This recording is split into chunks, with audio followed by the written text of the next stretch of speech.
Audiences were hungry for Netflix's new series on Jeffrey Dahmer, but no one asked what the people involved in the real-life case would think about the series. Until now. The sheer number of movies and television series on the subject indicates that people have a twisted affection for serial killers. Hollywood has long been cashing in on the stories of some of humanity's worst people, and the true crime boom has only fanned the flames. In the last few years, we've seen two films about the notorious serial killer Ted Bundy alone: Extremely Wicked, Shockingly Evil and Vile, and No Man of God.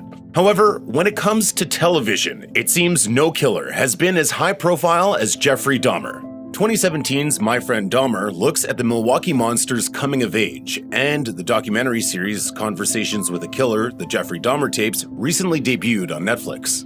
Most recently, the murderer and sex offender is the subject of Dahmer, Monster, the Jeffrey Dahmer story. The series has hit a significant milestone for Netflix, quickly surpassing 300 million hours viewed. Still, the Jeffrey Dahmer story has its share of critics, many of whom are relatives of Dahmer's victims. Now, those families have begun to speak out about the divisive series.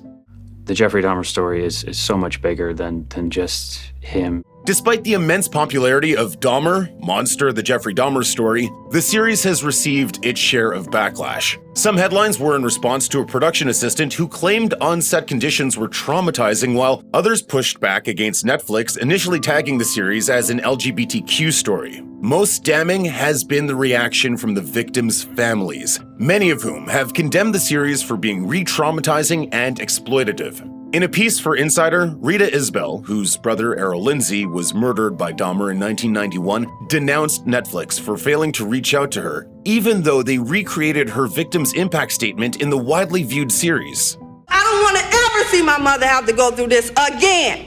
She said, "I was never contacted about the show. I feel like Netflix should have asked if we mind or how we felt about making it. They didn't ask me anything, they just did it." Isbell also added, quote, "It's sad that they're just making money off of this tragedy. That's just greed." Eric Perry, whom the New York Times described as a relative of the Isbells, agreed, saying, "It's re-traumatizing over and over again, and for what? How many movies, shows, documentaries do we need?"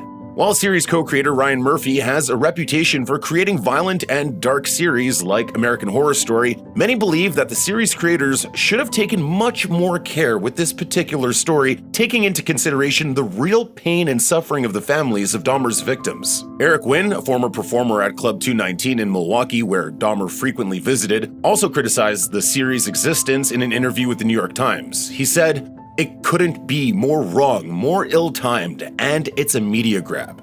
For Wynn, who personally knew some of Dahmer's victims, the series is especially disappointing coming from creator Ryan Murphy, who also created the inclusive, joyful series Pose. Wynn, who is black, said, "I was so impressed. We finally had representation that we were involved in. And then he turns around and does this? Somebody who is actually attacking the black gay community." Murphy reportedly set out to tell Dahmer's story with the victims at the center, a point which actors on the show emphasized during media appearances. Star Evan Peters described the series to Netflix Q by saying, "It's how society and our system failed to stop him multiple times because of racism and homophobia. Everybody gets their side of the story told." But for at least some of the victims' families, the series failed to meet that goal. Of Dahmer's years-long reign of terror over the queer community in Milwaukee, Wynn said, "That's a scar on our city. But for some of those closest to the case, it's a wound that still hasn't healed."